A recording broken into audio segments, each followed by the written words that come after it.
Shut up, fool!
Hey Myron,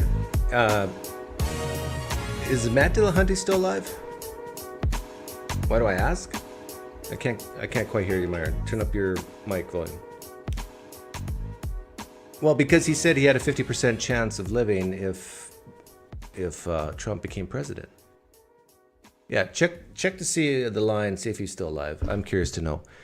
But I must say, I'm very happy. I'm getting more happy with Trump's with my choice of presidential pick, and it seems like he's a really, really effective fascist. I mean, out of all the fascists in the world, I'd say Trump's the best one. I think most people would agree with that. Very effective, and it seems like the United States of America agrees. 54% approval rating. Strongly approve is 2 points higher than strongly disapprove. Excellent. What's that? He is still alive. I thought for sure, because Trump was elected president, that so many people would die. I guess it's not happening yet. For some strange reason, this video I made a long time ago, I think I made it in October of last year. Well, 7 months ago, it says. Has gone viral. I mean, semi-viral. It's up to close to 200,000 views. It shows 190 here. And I don't know why, because it's an old one. I guess it's because people are really being thankful for not being burdened from what could have been. And so if you haven't seen it, this is the video. Oh, by the way, Pine Points. Yeah, thanks for reminding me, Myron. 1,000 Pine Points to Caustic Hymn Productions. You're 999,000 Pine Points away from sharing an all-expense trip to the luxurious Circus Casino and Hotel in Las Vegas, Nevada. It'll be really fun. You and I will sit in the back of the roller coaster and go, wee.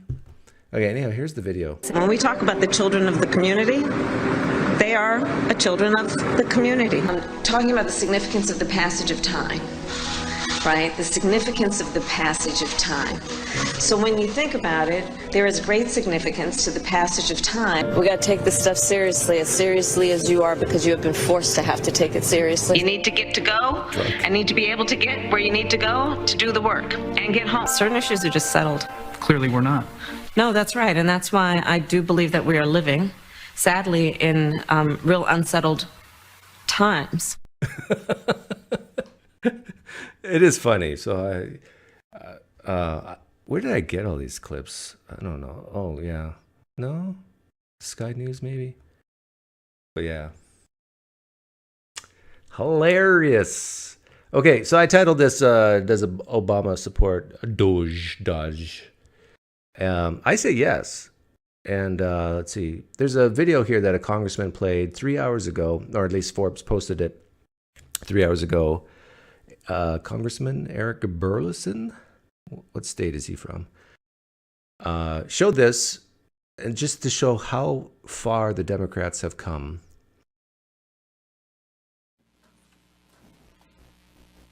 This report tells us how to cut waste, cut red tape, streamline the bureaucracy, change procurement rules, change the personnel rules, and create a government that works better and costs less.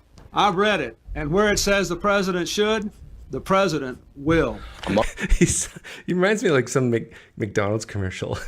I ate it, and it's really good.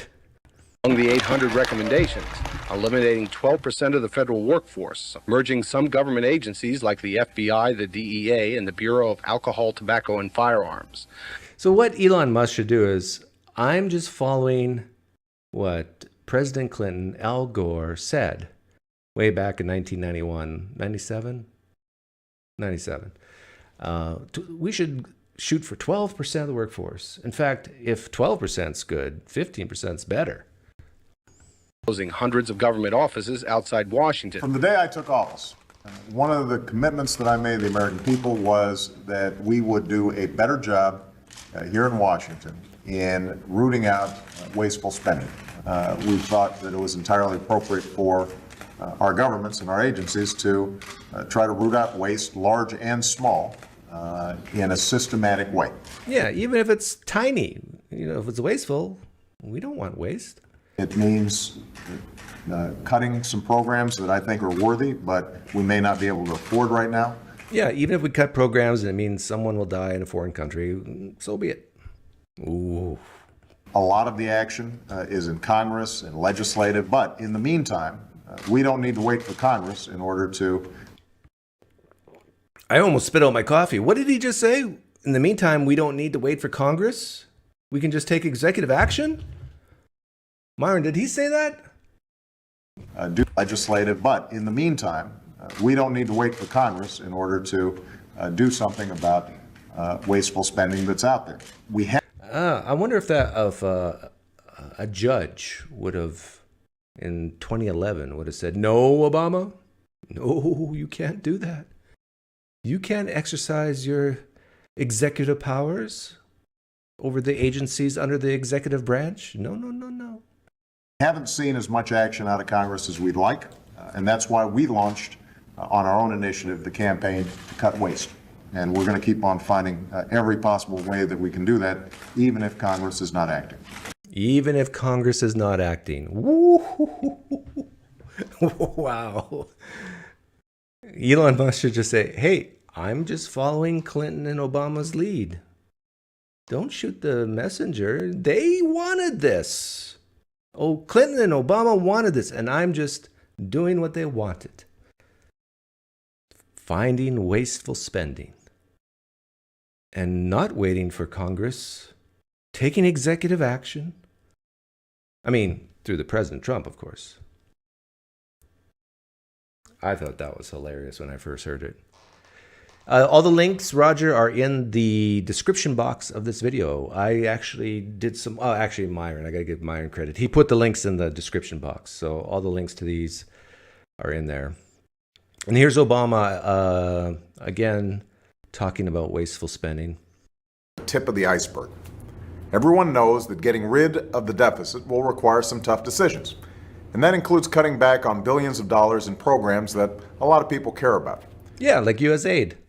But what should be easy is getting rid of the pointless waste and stupid spending that doesn't benefit anybody.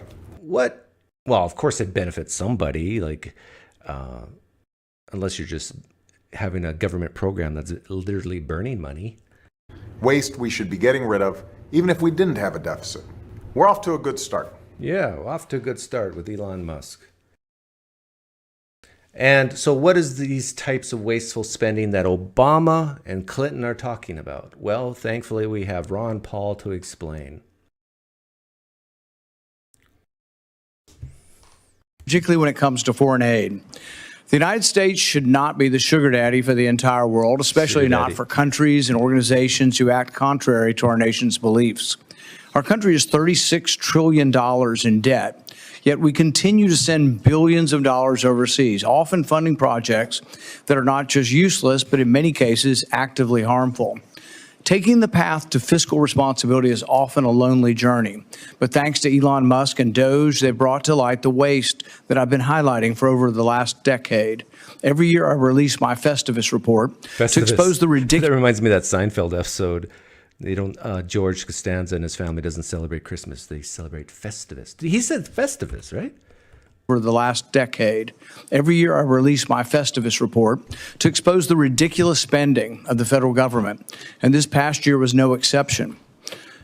I uncovered over $1 trillion in government waste with the Whoa. State Department and USA. $1 trillion is like close to 50% of our deficit. AID being some of the worst offenders. Let me give you just a few examples of what these unelected bureaucrats are spending your hard-earned money on. $4.8 million went to Ukraine's public affairs office in Kiev to fund social media influencers. Instead of protecting Okay, I want to steel man the other side here a little bit before he talks more about the list of wasteful spending. The steel man of the other side, and if you're a right-wing MAGA type, you ought to know how to do this sort of thing if you're going to talk to people who disagree with you. You say, hey, I understand that sometimes by spending money in foreign countries with programs that might not be necessary for us to give them this money, but when they are so thankful that we're helping them, that, if we do them a favor, maybe they'll do us a favor back someday. It's the carrot and the stick. The U.S. military is the biggest in the world, and that's the stick. But there's more than one way to slice an apple, is there? We can. We can manipulate other countries to do what we want through the carrot, through sending them money. Even though it seems useless and wasteful, it can actually have an effect to manipulate these countries to see us in a positive light, so when we come knocking, they'll do what we say. See, but from my opinion now, that's the steel man answer to why some of these programs are needed. But my answer to that is the United States has mucked up so many different countries in the past. Why don't we just stay completely out of the way? Unless they start having infantry cross the Oklahoma border. Then we start firing our rockets, our Raytheon-made Tomahawk cruise missiles. But if countries want to run themselves to the ground, let them. Now, of course, there's going to be cases where there's exceptions to that, but I think that should be exception, not the rule. Our own border, $2.1 million was sent to Paraguay to enhance their border security. Yeah, Jay Stein asked, do you think you can take Paul's characterization of the spending as fact, Doug?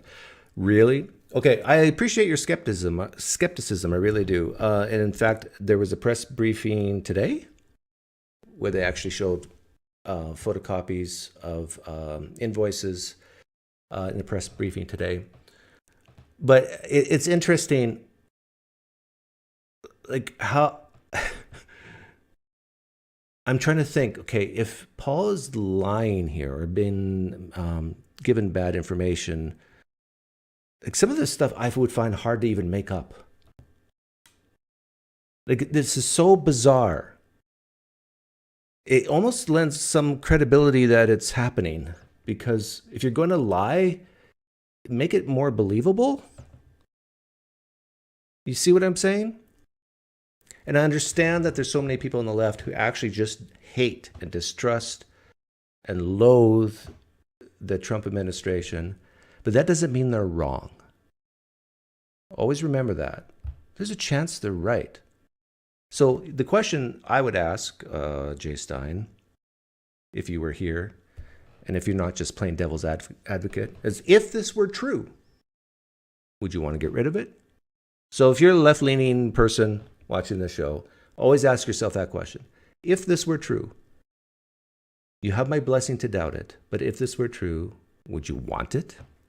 And if the answer is no, then I think you ought to support people like Elon Musk to uncover it, number one, and then support people like the Trump administration to actually stop it.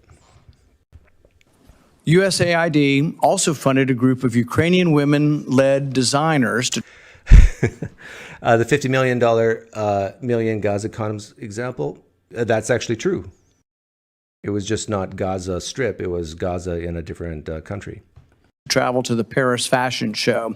I don't know about you, but I'd imagine Ukrainian women have more important things to worry about than appearing in the Paris fashion show.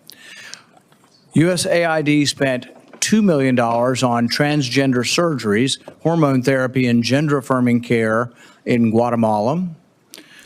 Like, do we really want to spend $2 million? How many people here say, yeah, I want my taxpayer money to go to gender-affirming care in Guatemala?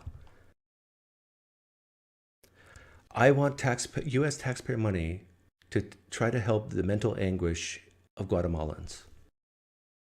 Well, that's nice of you, but really? $3 million was spent to promote girl-centric climate action in Brazil. And I'd love to picture what a conversation about girl-centered climate action looks like. It's like, hey, Barbie, do you know what girl-centered climate change is? Since when do we believe arguments need to be tailored for girls to understand? How insulting to women at large that they think there are special arguments for girls to understand that are different. Whoever the intern is pretty clever. Girls just want to have funs. Oh, girls just want to have funs. Different than boys. $25,000 to fund a transgender opera in Colombia. Was nobody in Colombia willing to buy a ticket? USAID spent $32,000 in Peru to create a comic featuring a trans hero to address social and mental health issues. What does that have to do with diplomacy? $20,000 to fund a DEI program for a drag theater in Ecuador. $20 million was spent to produce a new Sesame Street show in Iraq. See, and let me steel man the other side. But by actually getting our claws into Iraq through Sesame Street, start them young, we can indoctrinate those Muslim kids young with Big Bird. That's what they're going to say. USAID spent $6 million to promote a project boosting sustainable tourism in Egypt. I guess the U.S. is now the travel agent for the entire world since they spent $50 million on Tunisia's tourism, even though it's already one of the most visited countries in Africa. USAID gave $87.9 million to help Afghans farm, and incidentally, farm poppy, the plant from which opium is extracted. As of 2021, Afghanistan supplied 90% of the world's heroin. I thought the saying in the U.S. was just say no to drugs. How about we just say no to wasteful foreign aid? $70,000 for a live musical event to promote diversity, equity, inclusion, and accessibility in Ireland. Ireland? State Department paid $330,000 to compile a disinformation index to blacklist conservative media outlets. Ooh. USAID funneled over $54 million to EcoHealth Alliance, funding the very organization linked to the Wuhan Institute of Virology, the likely origin of the COVID-19 pandemic. Disgraceful. $15 million was awarded to Taliban-controlled Afghanistan to distribute oral contraceptives and condoms. There's still a $3 billion fund for Afghan reconstruction that I've tried to take that money to pay for other things that the government is spending money on, and yet there's been resistance by the other side to deplete that fund and say, we're done funding things in Afghanistan. This is just the tip of the iceberg. These are taxpayer dollars being used to fund ideologically misguided, ineffective, and unnecessary projects. Thanks to Yeah, and now if you lean left, I think you have two choices. You can say this is all lies and not true. You got several choices. The other choice is, I support all those things, and I think we should keep charging people like PineCreek Doug taxes so we can pay for those things. Usually people who say that sort of thing don't really make enough money to pay taxes, so it's easy to spend other people's money, so they'll still support it. Or you can say, yeah, I don't think we should be doing this, assuming it's true. And maybe, just maybe, I hate billionaires with a passion. I don't trust Elon Musk, but if he's actually uncovering, like, if half of this is true, maybe we should rethink things. I'm hoping if you're a left-wing progressive, you take that option that I just gave. Okay, what's this one? Today, 7 hours ago, or maybe 10, I don't know. JD Vance was in Munich, Germany, speaking at a conference, and he shamed European leaders, and I loved it. I haven't watched all of it, but... Munich, and we are very much looking forward to his speech. Please welcome Vice President JD Vance.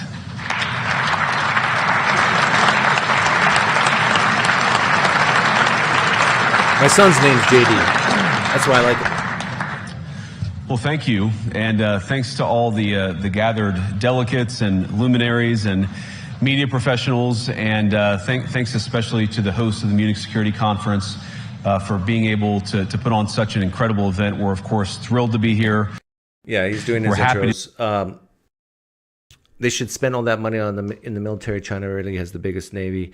Yeah, I actually hope that DOGE and Elon Musk go to the Department of Defense next, because I think they probably should have started there, because that's, you know, most people who lean left are kind of like, our military is too big. And so our budget's too big. And I bet you there's tens of billions of dollars of waste in there. Probably, as the movies say, funding other agencies through the Defense Department. So, yeah, I'm actually, I thought this couldn't be done, but I'm getting very, very encouraged that we could cut $1 trillion out of our deficit, like within a couple years. I never thought that could be done. Anyhow, back to JD. I was here last year as United States Senator. I saw Foreign Foreign Secretary David Lammy, and joked that both of us last year had different jobs than we have now. But now it's time for all of our countries, for all of us who have been fortunate enough to be given political power by our respective peoples, to use it wisely to improve their lives. And I want to say that, you know, I was fortunate in my time here to spend some time outside the walls of this conference over the last 24 hours. And I've been so impressed by the hospitality of the people, even as, of course, as they're reeling from yesterday's horrendous attack. And the first time I was ever in Munich was with my wife, actually, who's here with me today. Yeah, horrendous attack yesterday. A guy drove a vehicle into a crowd. On a personal trip. And I've always loved the city of Munich, and I've always loved its people.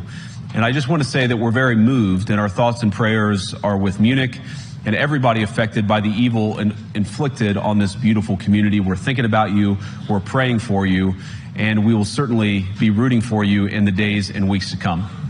I want to say I'm an atheist, but if I hear JD Vance says, or anybody say our thoughts and prayers, if you're an atheist and that bothers you, that a politician says the word prayer, I want you to lean over, take your hand, take it underneath your buttocks, and pull that stick out of your butt. Now, I just like what I said. I hope that's not the last bit of applause that I get, but we gather at this conference, of course, to discuss security. And normally, we mean threats to our external security. I see many great military leaders gathered here today. But while the Trump administration is very concerned with European security and believes that we can come to a reasonable settlement between Russia and Ukraine, and we also believe that it's important in the coming years for Europe to step up in a big way to provide for its own defense, the threat that I worry the most about vis-a-vis Europe is not Russia, it's not China, it's not any other external actor. Can you guess? And what I worry about is the threat from within, the retreat of Europe from some of its most fundamental values, values shared with the United States of America. Now, what are these values you speak of? The value of free speech, freer speech, the value of excluding people with your words. The value of making people cry with your words. And I say it that way for a reason, because I want to nail down hard the people on the left who are just suffer from so much feel sorry for them.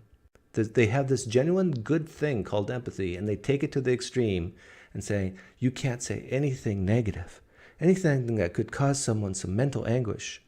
No, this is how we figure out what is most likely to be true, is when people are the most uncomfortable. I was struck that a former European commissioner went on television recently and sounded delighted that the Romanian government had just annulled an entire election. He warned that if things don't go to plan, the very same thing could happen in Germany too. Now, these cavalier statements are shocking to American ears. For years, we've been told that everything we fund and support is in the name of our shared democratic values. Everything from our Ukraine policy to digital censorship is billed as a defense of democracy. But when we see European courts canceling elections and senior officials threatening to cancel others, we ought to ask. I already know what the left is thinking when they hear this. But Trump was the guy who tried to overturn an election. Ask whether we're holding ourselves to an appropriately high standard. And I say ourselves because I fundamentally believe that we are on the same team. We must do more than talk about democratic values. We must live them. Now, within living memory of many of you in this room, the Cold War positioned defenders of democracy against much more tyrannical forces on this continent. And consider the side in that fight that censored dissidents, that closed churches, that canceled elections. Were they the good guys? Certainly not. And thank God they lost the Cold War. They lost because they neither valued nor respected all of the extraordinary blessings of liberty. The freedom to surprise, to make mistakes, to invent, to build. As it turns out, you can't mandate innovation or creativity, just as you can't force people what to think, what to feel, or what to believe. And we believe those things are certainly connected. And unfortunately, when I look at Europe today, it's sometimes not so clear what happened to some of the Cold War's winners. I look to Brussels, where EU commissars warn citizens that they intend to shut down social media during times of civil unrest the moment they spot what they've judged to be, quote, hateful content. Or to this very country, where police have carried out raids against citizens suspected of posting anti-feminist comments online as part of, quote, combating misogyny on the internet, a day of action. I look to Sweden, where 2 weeks ago the government convicted a Christian activist for participating in Koran burnings that resulted in his friend's murder. And as the judge in his case chillingly noted, Sweden's laws to supposedly protect free expression do not, in fact, grant, and I'm quoting, a free pass to do or say anything without risking offending the group that holds that belief. And perhaps most concerningly, I look to our very dear friends. I think I have to open up the show later for call-ins, and I sincerely want to help. I want someone to help me understand why it's so important to limit free speech to the point where we can't have people feel bad or feel excluded or be offended. So if you're a person who generally believes that free speech should be so restrictive in that way, call in later and explain it to me. The United Kingdom, where the backslide away from conscience rights has placed the basic liberties of religious Britons in particular in the crosshairs. A little over 2 years ago, the British government charged Adam Smith Connor, a 51-year-old physiotherapist and an Army veteran, with the heinous crime of standing 50 meters from an abortion clinic and silently praying for 3 minutes. Not obstructing anyone, not interacting with anyone, just silently praying on his own. I can already hear the left saying, that's not true, it can't be true. I think it is true. There's a law, I looked it up before I went live here. There's a law in the UK that says you can't influence people within a certain distance. It's like they call it a buffer zone. You can't even just stand there. and do this. What is wrong with people? Like, I wonder if that law would apply the other way. Like, you can stand there and encourage women to get abortions. You go, girl. Like, is that illegal too? Or just the influences that prevent abortion? After British law enforcement spotted him and demanded to know what he was praying for, Adam replied simply, it was on behalf of the unborn son he and his former girlfriend had aborted years before. Now, the officers were not moved. Adam was found guilty of breaking the government's new buffer zones law, which criminalizes silent prayer and other actions that could influence a person's decision within 200 meters of an abortion facility. He was sentenced to pay thousands of pounds in legal costs to the prosecution. Now, I wish I could say that this was a fluke, a one-off crazy example of a badly written law being enacted against a single person. But no, this last October, just a few months ago, the Scottish government began distributing letters to citizens whose houses lay within so-called safe access zones, warning them that even private prayer within their own homes may amount to breaking the law. I don't believe, I am skeptical of this. If it is a law, how would you even enforce it? Naturally, the government urged readers to report any fellow citizens suspected guilty of thought crime. In Britain and across Europe, free speech, I fear, is in retreat. And in the interest of comedy, my friend. See, part of the reason why I don't like Christianity is this idea of thought crimes. And if you're especially an atheist, a Republican atheist, this is how you resonate with a woke left-wing progressive atheist. As you say, hey, you know, it says in the Bible, in the New Testament, if you even lust at a woman in your heart, you've committed a sin against God. Isn't that crazy? And they say, yeah, it's crazy. But there's now laws in Europe that almost sound like that. If you even think something, if you have hate in your brain towards a certain group of people, like we want to try to legislate it somehow to stop you from hating people. And I can't relate to this.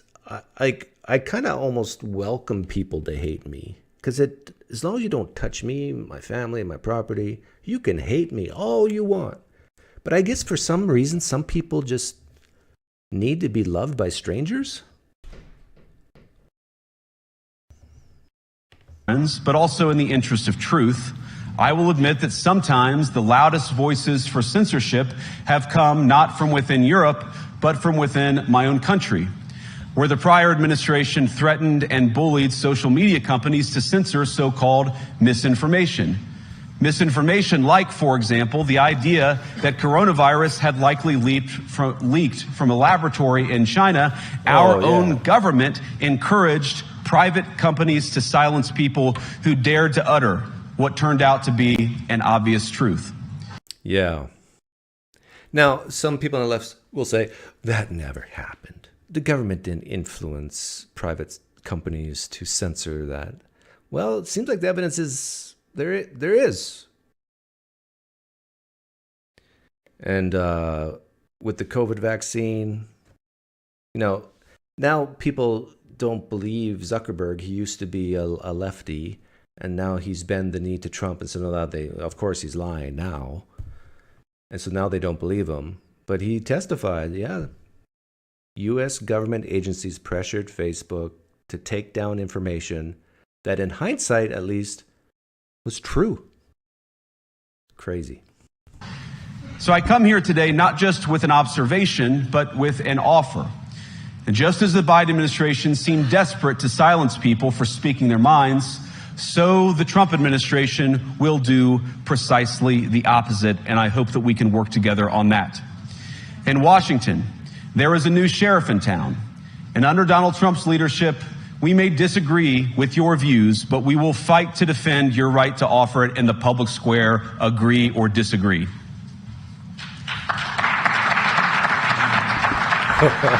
They don't want to clap. Now, we're at the point, of course, that the situation has gotten so bad that this December... I don't know what's wrong with me, but I love the fact that J.D. Vance is not liked in that group of people. That's my impression. Maybe he is liked. But I like him even more if he's disliked by that group of European leaders. Romania straight up canceled the results of a presidential election based on the flimsy suspicions of an intelligence agency and enormous pressure from its continental neighbors. Now, as I understand it, the argument was that Russian disinformation had infected the Romanian elections. But I'd ask my European friends to have some perspective. Listen to this. You can believe it's wrong for Russia to buy social media advertisements to influence your elections. We certainly do. You can condemn it on the world stage even. But if your democracy can be destroyed with a few $100,000 of digital advertising from a foreign country, then it wasn't very strong to begin with. Yes. Oh, I love that. Dopamine hit.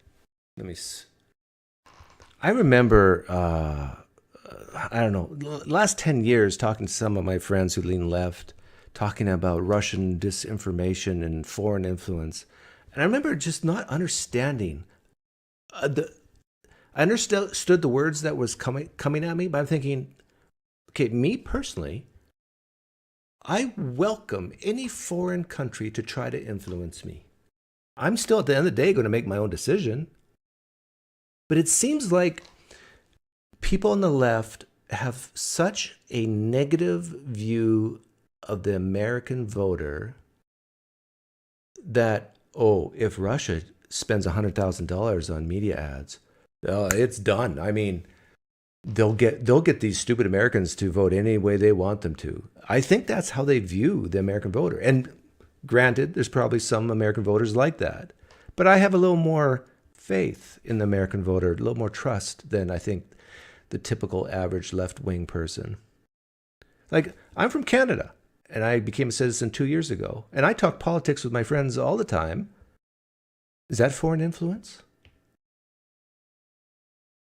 Is what I did wrong if I try to influence my left-wing friends to vote Republican? Crazy.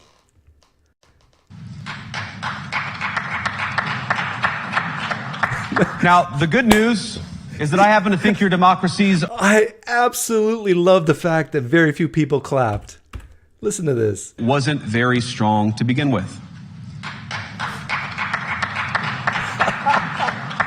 Now, the good news is that I happen to think your democracies are substantially less brittle than many people apparently fear. And I really do believe that allowing our citizens to speak their mind will make them stronger still. Which, of course, brings us back to Munich, where the organizers of this very conference have banned lawmakers representing populist parties on both the left and the right from participating in these conversations. Now, again, we don't have to agree with everything or anything that people say. But when when political leaders represent an important constituency, it is incumbent upon us to at least participate in dialogue with them. Now, to many of us on the other side of the Atlantic, it looks more and more... Yeah, see, a lot of people on the left, especially the woke progressive types, they can't do that. They can't even be seen with certain people, talk to people associated with the bad guys. They can't even have the conversation. And this is why I believe when it comes to things like censoring, it's more from the left than the right. Like old entrenched interests, hiding behind ugly Soviet-era words like misinformation and disinformation, who simply don't like the idea that somebody with an alternative viewpoint might express a different opinion or, God forbid, vote a different way or, even worse, win an election. Now, this is a security conference, and I'm sure you all came here prepared to talk about how exactly you intend to increase defense spending over the next few years in line with some new target. And that's great, because as President Trump has made abundantly clear, he believes that our European friends must play a bigger role in the future of this continent. Yeah, I agree. And that's another reason why I voted for the Trump administration. Why are we protecting, for free often, other countries? I actually want Europeans to have a few more sleepless nights. So they actually, instead of dissing the Americans, say, you know what, thank you so much for protecting us from all those evil people in the world. You know the reason why a lot of countries can afford universal health care? It's because of the U.S. military. Because they can lower their military budgets and then spend that money on health care. Canada does it.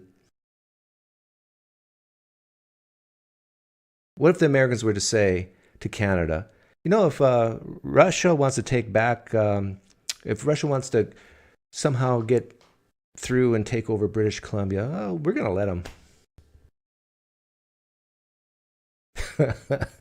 Do you think they're going to start spending more on their military budget? You better believe they will. And that's going to cut into their healthcare spending. We don't think, you hear this term, burden sharing, but we think it's an important part of being in a shared alliance together that the Europeans step up while America focuses on areas of the world that are in great danger. But let me also ask you, how will you even begin to think through the kinds of budgeting questions if we don't know what it is that we're defending in the first place? I've heard a lot already in my conversations, and I've had many, many great conversations with many people gathered here in this room. I've heard a lot about what you need to defend yourselves from, and of course that's important. But what has seemed a little bit less clear to me, and certainly I think to many of the citizens of Europe, is what exactly it is that you're defending yourselves for. What is the positive vision that animates this shared security compact that we all believe is so important? Okay. This is an excellent question JD Vance is asking. And I haven't watched this part, so I don't know what he's going to say. But I actually think that a lot of people on the left, the woke progressives especially, what they're fighting for, their vision, is to get all these poorer nations around the world to come into their culture and help them become rich. So in a way, it's a very laudable goal. But the danger in that is they have this assumption that all cultures are kind of equal. They're not willing to say, no, our culture is better than yours. At least here, and here. We're way better than you guys. You guys suck. Like, people on the left can't do that. They can't be honest like that and just say some cultures are better than others. They right away think, oh, if I say that, I'm like, am I racist? Even though we're talking about cultures. And so I think what a lot of Europeans are fighting for is what I just described can be summed up in one word: equity. Everybody be the same. They don't like it when some people are really successful and other people are really not. It really bothers them. And I believe deeply that there is no security if you are afraid of the voices, the opinions, and the conscience that guide your very own people. Europe faces many challenges, but the crisis this continent faces right now, the crisis I believe we all face together, is one of our own making.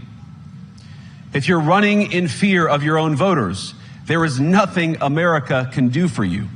Nor, for that matter, is there anything that you can do for the American people who elected me and elected President Trump. You need democratic mandates to accomplish anything of value in the coming years. Have we learned nothing that thin mandates produce unstable results? But there is so much of value that can be accomplished with the kind of democratic mandate that I think will come from being more responsive to the voices of your citizens.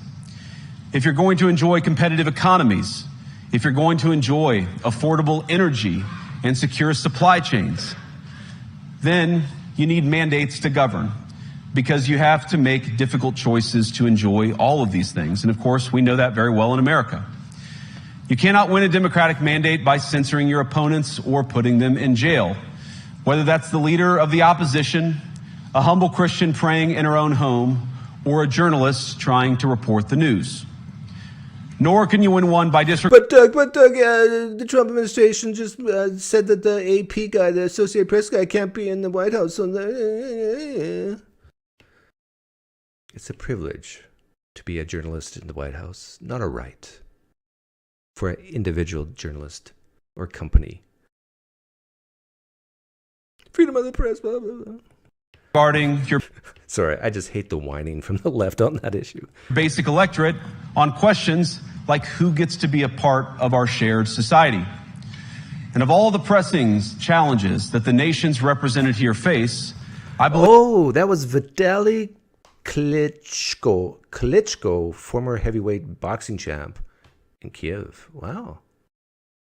There is nothing more urgent than mass migration. Today, almost 1 in 5 people living in this country moved here from abroad. That is, of course, an all-time high. It's a similar number, by the way, in the United States, also an all-time high.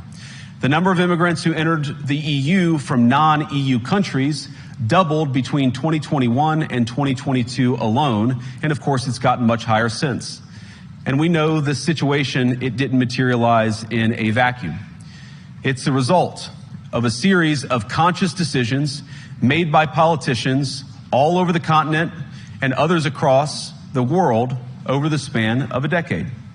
Why? Why did leaders all across the world make this decision? Because of feel sorry-forism, for this idea of equity. I feel so bad that United States screwed up a country, so we got to let in people now. Now, there's some merit to that argument, but my point is, if the United States goes into a country like Colombia and screws it up, and I'm not for that. But I'm also not for letting in criminals, people we don't need, into our country just because we feel guilty of the sins of the past. Isn't that reasonable? If you make a mistake and make a problem, the left solution is it's okay to make another mistake and open your borders to the Colombians to come in, or the Venezuelans, whatever. No. The way you fix your mistake is not to repeat it. So maybe we should get rid of U.S. aid and stop manipulating governments. We saw the horrors wrought by these decisions yesterday in this very city. And of course, I can't bring it up again without thinking about the terrible victims who had a beautiful winter day in Munich ruined. Our thoughts and prayers are with them and will remain with them. But why did this happen in the first place? It's a terrible story, but it's one we've heard way too many times in Europe and unfortunately too many times in the United States as well. An asylum seeker, often a young man in his mid-20s, already known to police, rams a car into a crowd and shatters a community. Yeah, so incredibly stupid. So incredibly stupid that borders are so fragile that people can get in who have this stick up their butt and want to do harm to the country that they're going into. See, if I had my way, I would not let anybody in unless they're the best, the brightest, the safest. We have ability to do background checks, preferably married men, maybe in their 30s, who are kind of like their testosterone's on the way down instead of on the way up. Married men with children from stable homes. See, the left doesn't like this language. The left doesn't even like, I don't think, the language of having stable homes with one woman and one man and the white picket fence and working hard. I mean, we got to open our minds to other ways to have families and 2 mommies and 2 daddies and And I mean, oh, how dare you say that young men are the cause of these problems? They're just looking for a better life and they're oppressed in their hometown. No, young single men are dangerous, especially if they're desperate. Keep them out. Stupid. It's common sense what I'm saying, right? Or do people not share this common senseness? How many times must we suffer these appalling setbacks before we change course and take our shared civilization in a new direction? No voter on this continent went to the ballot box to open the floodgates to millions of unvetted immigrants. But you know what they did vote for? In England, they voted for Brexit, and agree or disagree, they voted for it. And more all over Europe, they're voting for political leaders who promise to put an end to out-of-control migration. Now, I happen to agree with a lot of these concerns, but you don't have to agree with me. I just think that people care about their homes, they care about their dreams, they care about their safety and their capacity to provide for themselves and their children. And they're smart. I think this is one of the most important things I've learned in my brief time in politics.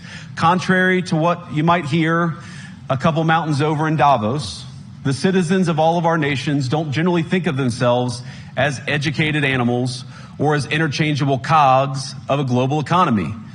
And it's hardly surprising that they don't want to be shuffled about or relentlessly ignored by their leaders. And it is the business of democracy to adjudicate these big questions at the ballot box. I believe that dismissing people, dismissing their concerns, or worse yet, shutting down media, shutting down elections, or shutting people out of the political process protects nothing. In fact, it is the most surefire way to destroy democracy. And speaking up and expressing opinions isn't election interference. Even when people express views outside your own country, and even when those people are very influential. See, I can just imagine what the left is screaming right now. See, he's a Putin puppet. But listen to him. Outside your own country, and even when those people are very influential. And trust me, I say this with all humor. If American democracy can survive 10 years of Greta Thunberg scolding, you guys can survive a few months of Elon Musk. But what no democracy, American, German, or European, will survive is telling millions of voters that their thoughts and concerns, their aspirations, their pleas for relief are invalid or unworthy of even being considered. Democracy rests on the sacred principle that the voice of the people matters. There's no room for firewalls. You either uphold the principle or you don't. Europeans, the people, have a voice. European leaders have a choice. And my strong belief is that we do not need to be afraid of the future. You can embrace what your people tell you, even when it's surprising, even when you don't agree.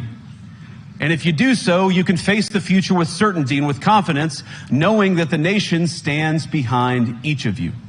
And that, to me, is the great magic of democracy. It's not in these stone buildings or beautiful hotels. It's not even in the great institutions that we have built together as a shared society. To believe in democracy is to understand that each of our citizens has wisdom and has a voice. And if we refuse to listen to that voice, even our most successful fights will secure very little. As Pope John Paul II, in my view, one of the most extraordinary champions of democracy on this continent or any other, once said, "Do not be afraid." We shouldn't be afraid of our people, even when they express views that disagree with their leadership. Thank you all. Good luck to all of you. God bless you. Not that big of an applause, but that was amazing in my opinion. I sometimes gauge whether a speech is successful from someone on the right by how much the left hate it. So I'm hoping the far left woke progressives absolutely hate this speech, because then that means it was really good. How do left feminists hate men, but don't mind thousands of men sneaking in the country? Lalo, that's a very insightful question you just asked. I don't know how smart you are by asking that question. How do people on the left, the feminists, hate men, masculinity, toxic masculinity, but they don't mind thousands of, young single men entering the country? It's because it's a competition, even though a lot of people on the left don't like competition. But in their brains, it's a competition between intersectionality, it's called. It's what do you feel more sorry for? And for the case of many people on the left, they feel really sorry that the United States is so powerful and so wealthy and other countries are not, that they feel this guilt, this it's not fair type of feeling. And so they're willing to bring in masculinity into the country to offset that bad feeling, that guilt. Oh, we've hurt all these countries, and so now we might let in a few murderers, but we gotta take our lumps. I mean, we deserve to be scolded and strapped and even killed by illegal immigrants because of just the fact that we're so evil and so wealthy and other countries are poor. You think I'm lying, but I'm not. I know the left better than, as Rush Limbaugh said, my glorious naked body. I've talked to so many of them who will actually, sometimes when they're talking very quickly and freely, they will kind of admit this. There was one I am thinking of with Jefferson Spatchcock, and I could see it in his eyes that he said something that he shouldn't have. It was about Afghanis from Afghanistan basically being stupid, and we need to let them in the country to help them get smarter and better. And then that video went away because I was going to clip that in my mind, but anyhow. But that was a powerful speech by J.D. Vance. What are you fighting for if you're not fighting for freer speech, democracy, election results that you don't like?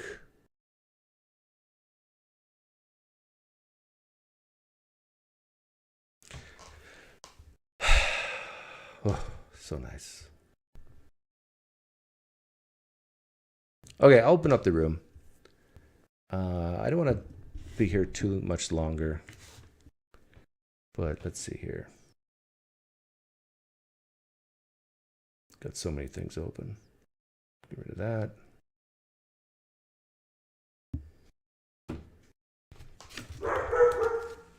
It's okay. It's just a Jehovah's Witness. That's my German Shepherd named Adolf. He's a good dog. Actually, it's a she.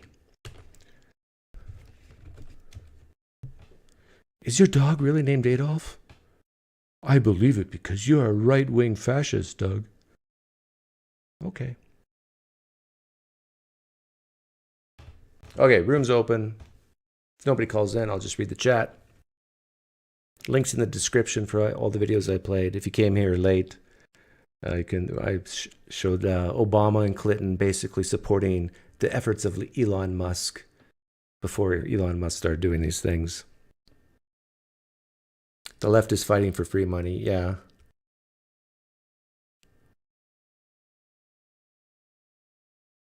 Like if anybody's raised puppies, try getting a hungry puppy off the teat of its mother. That's very difficult. That's what the left-wing woke progressives are like when you try to cut funding. They'll bite you. I want my milk. I want my milk and honey. Yeah, female German Shepherds are very protective. Male German Shepherds are protective of the property. Female German Shepherds are protective of the family. If one of you guys who hate me tries to get in this house, I guarantee you're going to lose an arm.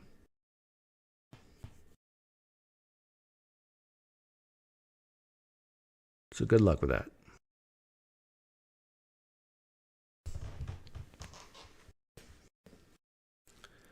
I found a video of Obama doing the salute like Elon. You mean the Nazi salute?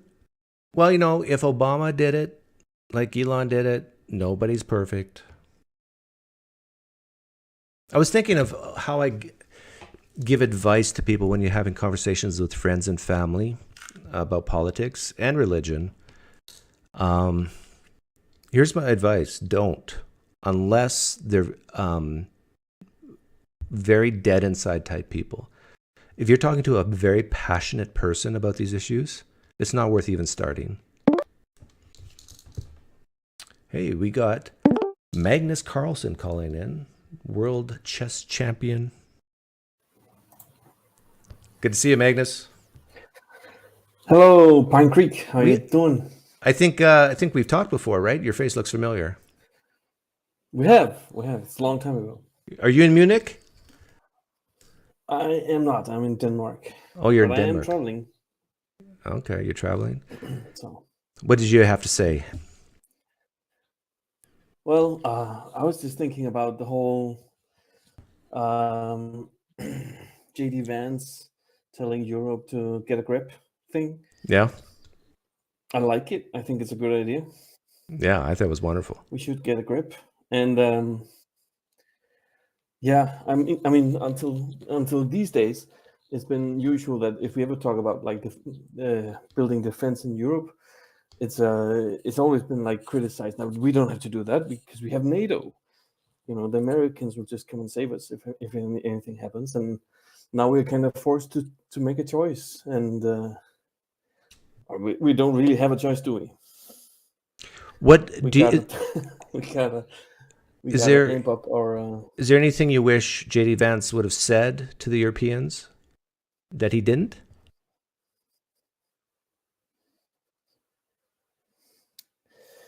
No, no, I don't think so. Because there is, I got But I would say that there.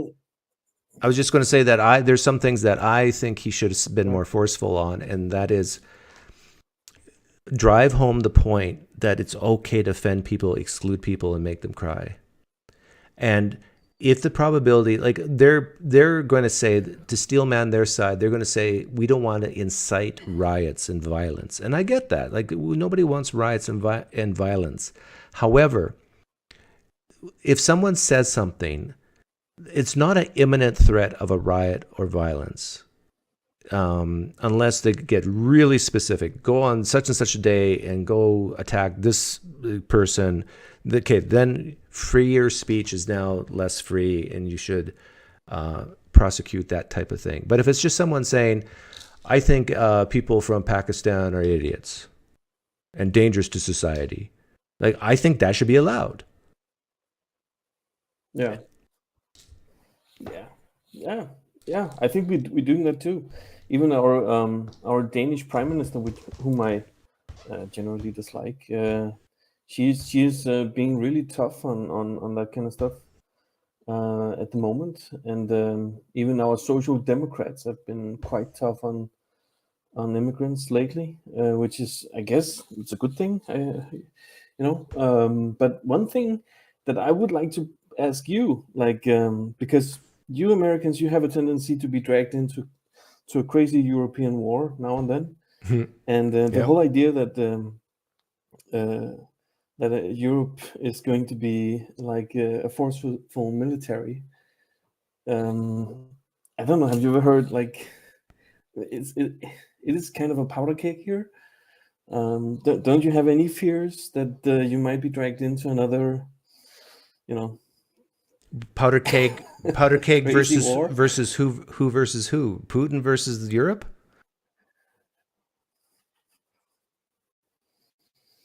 Europe is not like the America. It's very different. But who's the powder keg? We are not like. Where's the risk of right conflict? Next to Poland, right? Go ahead. Yeah, there's at least a 10-second delay. So no, it's just that. Yeah, it's crazy. Like the delay is like Yeah, super, it's a good 10 I don't seconds. know So why we're that is. going to wrap this Anyway, up, so, but let for me example, let me give you my take on it. I don't think Putin has any desire to take over Europe. And if you're talking about powder kegs, that's the main one I think you're thinking of. And maybe you're thinking about Iran or the Middle East. But I just think that Europe should take care of itself. And the United States, the big brother, might step in if we need to. But basically, almost forget America exists and pretend that you got to fight for yourself. All right. Yeah, I'm not sure that's a good idea, but I was just gonna give you like an example. I'm just gonna give you that, and then you can hang up. Good. For example, Denmark and Poland are right next to each other. We are almost neighboring countries. We don't have any borders, but it's like right next to us. We have no clue in Denmark what's going on in Poland. None at all. We're not even aware of what's going on there. In America, you know what's going on in the two next states. You have like insights. You have news that's coming in. Yeah. We don't have anything like that in Europe. I have no idea what's going on in Portugal. And that's the problem. We can be torn apart. So I'm not saying that it's going to be Russia, but it could be China. Europe is so easy to tear apart, and we're kind of relying on you guys to. It might seem crazy, but this whole thing could rip apart. Yeah. Okay, I'll let you go, and then I'll respond offline. You being offline. I get what you're saying. Like, America has the satellites. It has the bombers that can fly so high that for small countries they can't even detect them. Got the drones, all that sort of thing. Sharing intel, yeah, I think it's fine for America to share intel with other ally countries. But another part of me thinks that, okay, Denmark doesn't have any idea what Poland's doing. Well, Poland is its own sovereign nation. Maybe it's none of your business. Just like it's none of Poland's business what Denmark's doing. And if you want to know what each other's doing, then talk to each other. And if they don't want to talk to each other, then that's that. Maybe get your own satellites in the sky. Stephen. Oh, hey Doc, can you hear me? Yes, I can hear you. Okay, great. I heard of your live like a couple of days ago, and you said that you wanted people to bet with you on how likely Trump was to attempt a coup, I guess. Yeah. Yeah, and how likely did you say it was? Under 1%, I think I said.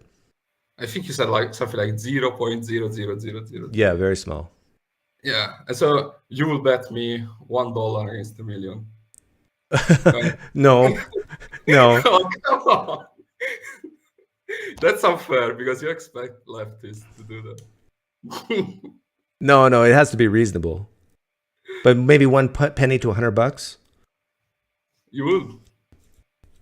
Yeah. So $1, I guess. $1. It's not going to happen. Yeah. It's not going to happen, so it doesn't matter. But do you think what's the probability in your mind that Trump will attempt a coup? No, I also think it's pretty small, to be honest. Yeah. Okay. Because I think my main issue is that how old is he going to be in 4 years? 83. I think he's 79 now. Yeah, I don't think 78. He's going to be. Yeah. I don't think he's going to be young enough. I think what he might say is something like, "I could totally run for a third term" or something like that. I can see Trump saying something like that. Oh yeah, he could say that. In fact, I think a lot of the things he says is hyperbole and said on purpose to make the mental anguish on the left go up. I don't know if it's mental anguish or he just want to control the narrative, the information. Yeah, the narrative. Yeah. Yeah, like I think, like he says so many things. Remember the first few days he talked about taking over Greenland and Panama, and then like the left and the news, they can't keep up with him. They just don't know what to do. It's sort of like in World War II with all the bombers. Like when you have like, what do you call that? Array of bombers. The gunners don't know which one to shoot because there's so many of them, and so they miss everybody. No, but I also think even if they try to shoot, like, I don't think people that support Trump would actually care. Like, even if they could prove that he said something which is not realistic, like, would people really care? Would this change anyone's opinion? I don't think so. Where are you Like, calling? for example, when I said, I'm trying while you're sorry. talking. I'm focusing because you have your accent, so to understand you. But where are you calling from? Italy. Italy. Have we talked before? Yeah, last week, I think. Oh, it was last week. And I thought you were German. Was Yeah, that- yeah. Okay, so you're that guy. Okay. I'm the fake German. Yes. You're the fake German who's really Italian. Yeah. Okay.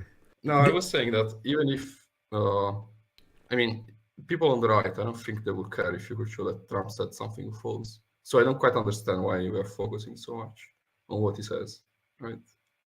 Well, this is the contradiction that the left has. On one hand, they say Trump is a liar. You should never believe him. On the other hand, they say believe everything Trump says when he says he's going to do stuff. Like, take his word for it. I've heard them say both those things, and they're contradictory. Is he a liar and you can't believe him, or do you believe him? And the bottom line is, if Trump says anything that's really, really bad and hurts him politically, then believe him. And then if he makes promises of great things, then don't believe him. That's what they really mean. Yeah. I think the strongest argument I've heard against Trump is that he did really little in his first term as president. He did very little. Well, yeah, I'm not going to argue that, but because so many things are out of the control of the presidency and the executive, like the markets and the economy. People think, the president's, unemployment was the lowest under Obama or whatever. Isn't that a sign he's a great president? I mean, there's so many factors involved. Yeah, like, did you see, for example, that I think maybe in Italy, our president was taking credit for the fact that after COVID, unemployment was going down. But, like, of course, unemployment is going to go down after COVID because the economy is starting up again, you know. Are you scared that Trump is president as an Italian because, let's say, some bad man in a bad country wants to attack Italy? Are you scared that we're not going to run to your defense? No, I'm not scared. But, like, if you think about where Italy is geographically, right? Like, who is going to attack us? Yeah. Iran? No, I mean, it's a bit far away, to be honest. And, like, Russia? That's even farther away. Like, they have to go through Germany, through Switzerland. Syria? No. Like, if NATO died tomorrow, it will not be an issue for us. I don't think so, at least. Okay, see, what you just said, a lot of people on the left hate. You're a European who just said, if NATO dies tomorrow, I think everything's going to be fine. But no, they need this global type of alliance in order to sleep at night. Yeah, I don't need it. But I think that's like the smaller states near Russia. I think I understand their worries, right? Yeah.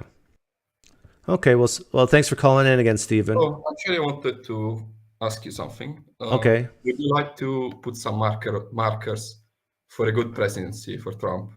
Would you be willing to say, if Trump meets these expectations, I'm going to say he's a good president. If he doesn't, I'm going to say he's a bad president. Yeah, because I feel sure. really big on I've done this several times, but my markers have always been the reason why I voted for Trump. Specifically was on immigration for policy immigration, the whole tighten up the border. Yeah, but I guess I wanted you to be a bit more specific. Like, do we have something in mind? Like, I want immigration to decrease by this much. Because, I mean, you can just say, you can just be really vague. Yeah, no, that's fair. Like, for deportations or for, let's say, the amount of illegal immigrants coming across, it should go down by at least 50%. From, let's say, an average of Obama's presidency. I think that's conservative, but I would still sincerely say that if he does that, I'd still be very, very happy. So, in fact, I think the numbers should be coming out officially soon on his first month, and so we can see. On foreign policy, people, he claimed that he could end the war on his day one. I never believed that. I'm a Trump supporter and voter, but I didn't take that seriously. But I do think that there's a higher. I do think there's over a 50% chance that because of Trump's actions, that there'll be some type of peace settlement or end of the war. And if he doesn't do it in 4 years, and it's like status quo, I'll be disappointed in him. That would be bad and a marker against him. Can you also think of a way of the war ending and still being bad on Trump's side? For me personally, no, because to me, the bad part was the death and killing and suffering and torture. But as far as I understand where you're going with this, like, it's pretty easy to end the war if you're willing to say, okay, Russia gets 80% of Ukraine and 20% goes. Yeah, that's where you're going with this, right? No, also I'm thinking about in terms of how much the US spent on the war efforts.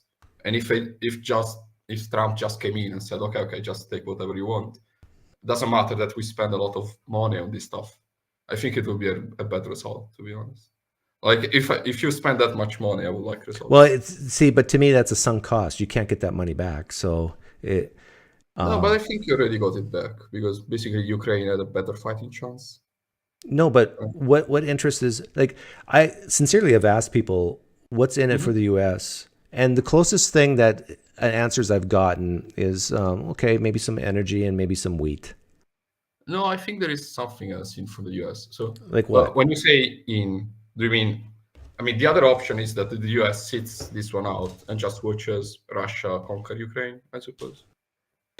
Yeah, like the war would be ready to be over if United States didn't interfere at all. Russia would own it. That's it. Yeah, like my main fear for that would be that Poland and Russia would actually have a border in common, and they really dislike each other. I think Poland is just looking for an excuse to start the war with Russia.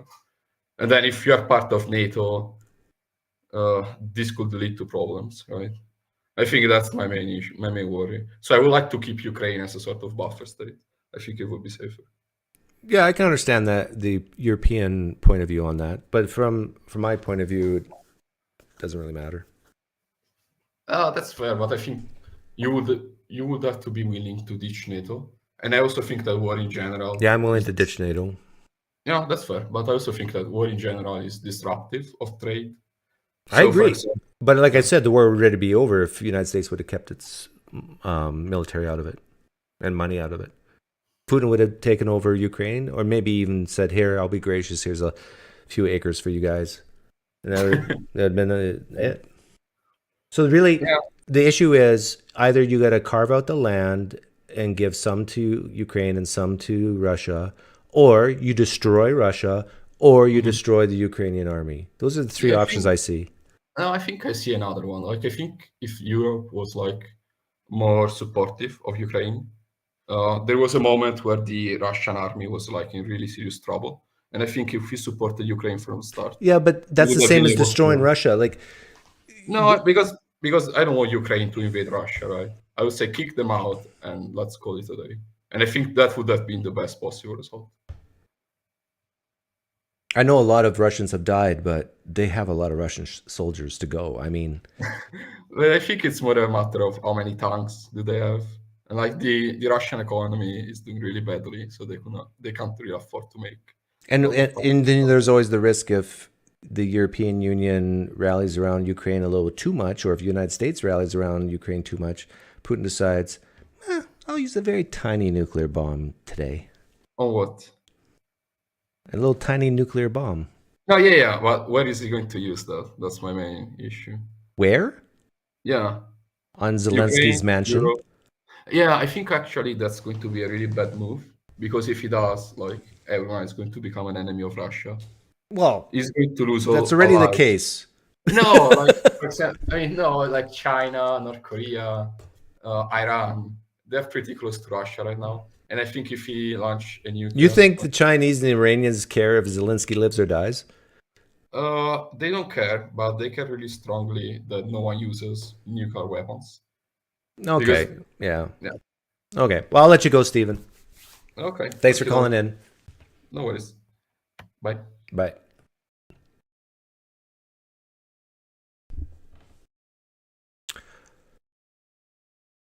Foreign policy, so complicated. Someone can still call in if they call in soon. I'm just starting the music, getting things warmed up, reading the chat. Tag me. You know how to tag? Hey, I know most of you are like from Nebraska and don't know anything about computers, but if you hold down the shift button and press the number 2, you get the @ symbol, and then you can type in P for Pine, and then my name will pop up, and then you type what you want after that, and then I'll see it easier. How can you mistake Italian as German, says TomTom. Yes, I'll bend over and you can strap my behind. That was a big faux pas.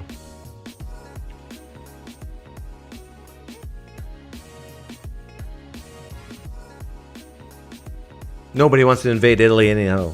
Well, they can make good spaghetti.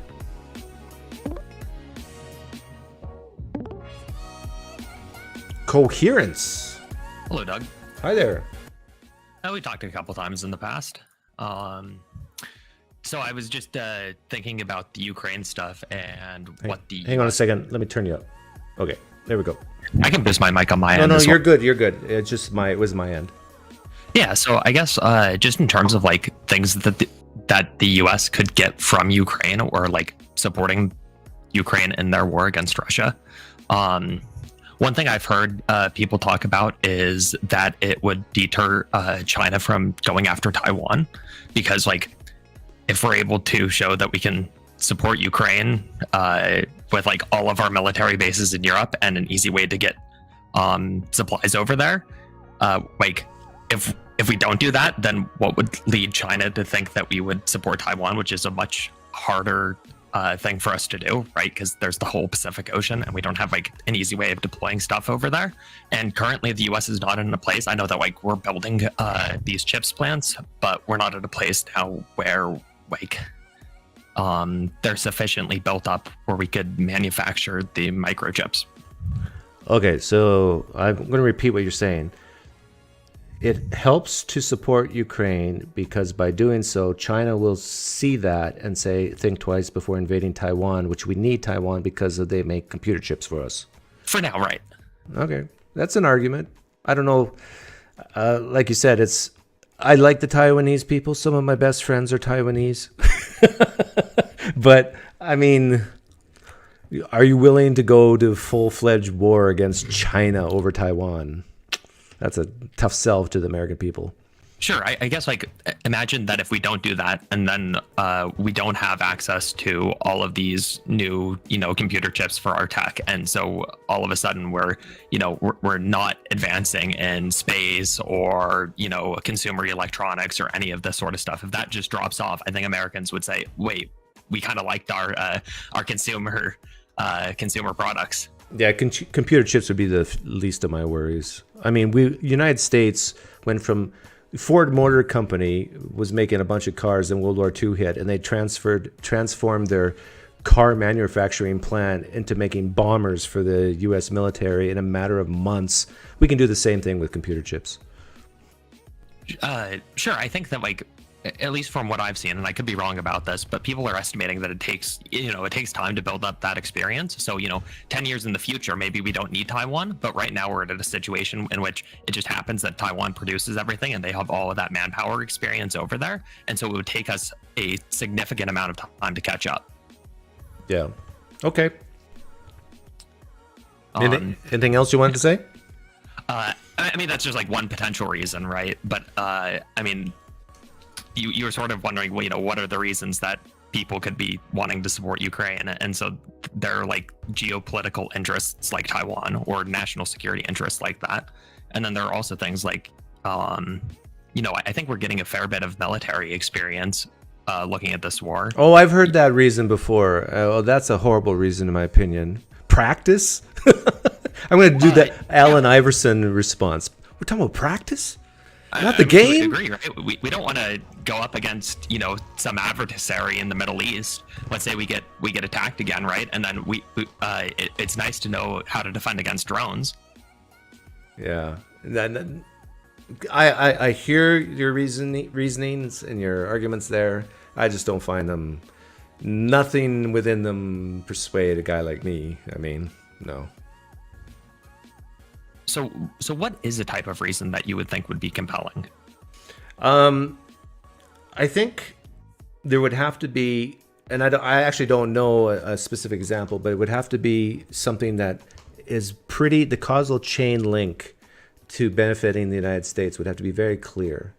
So, for example, if our intelligence community said Putin is going to take over this country because it's going to end up, he's going to do something that will end up to a direct invasion to the United States, something like that. Or United States is wholly dependent on a rare earth metal, and Russia is going to take over this country, and therefore we need this rare earth metal, and there's no way we can, and it will really hurt our economy if we don't get it. And so, something like that. But yeah, just because, like right now, there's so much history and baggage between Russia and Ukraine, and just same as with the Middle East, there's history and baggage between the Palestinians and the Israelites that I'm just to the point where let's just stay out of it. If they want to kill each other, let them kill each other. So then if Ukraine was, like imagine that all of the chips manufacturing that's in Taiwan now was actually in Ukraine, and let's say that for this thought experiment, it would take us 10 years to build up the chips in the US to be, at an equal level of production. Do you think that would be a strategic interest? No, for me personally, no. Okay. You know how long I keep my computers and phones? 10 years. I'm not this type of person who replaces everything in 1 or 2 years. If all the computer chips ceased in the world today for 10 years, guess what? I'll be fine. And that wouldn't bother you with weakening the military with their inability to, upgrade their platforms or build new platforms? We sent a man to the moon based on like Apple IIe type technology. Maybe it would be good we get rid of computer chips for 10 years so kids would get off their smartphones. Fair enough, I suppose. You must not be happy with the TikTok coming back then. The TED Talk? TikTok. Oh, TikTok. I hear it's back on the App Store. Yeah. Well, no, it's been back it was only gone for 1 day, I think, or maybe 10 hours. I don't know. There was a headline a couple days ago that it was back on the Apple and Google Play stores. Yeah. Anyhow, thanks for calling in, Coherence, and thank you for trying to steel man the other side and give me reasons to support Ukraine, but still there's nothing in me that wants to. Yeah, fair enough. Okay, see ya. Yeah.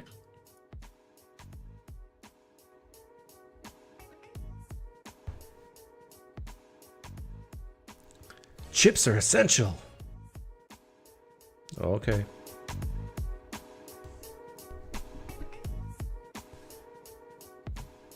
Last chance to call in. And yeah, I had the music running in the background. Did that bother everybody? If I played the music quietly in the background?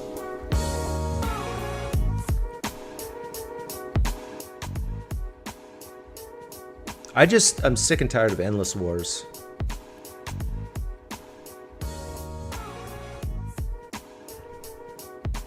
Like the war would have been over between Russia and Ukraine very, very quickly if you just let Russia destroy Ukraine, or if you let the United States destroy Russia. It'd be over very quickly. Just drop a nuclear bomb on Moscow and it'd be over. No, I hyperbolize. But you get what I'm saying.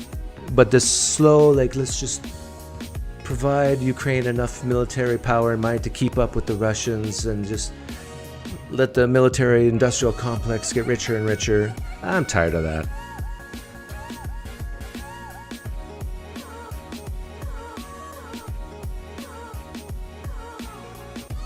Why can the USA not do what Taiwan can do? Yeah, that's the point I was making with Ford. The United States can do it. But in his hypothetical, he gave me 10 years. Well, that'd be painful, but we could still do it.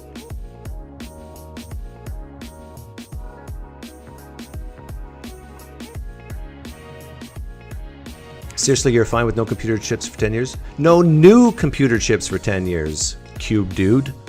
No new computer chips. That doesn't mean we can't use the old ones.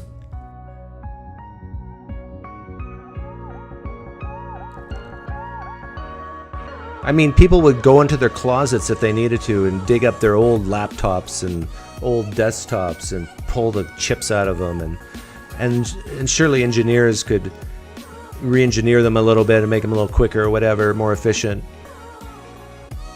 No, that argument has no sway with me.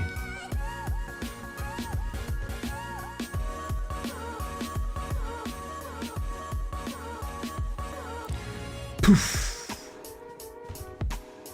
My apologies to J.D. Vance. He was scheduled to come on after his trip to Munich, but we ran out of time.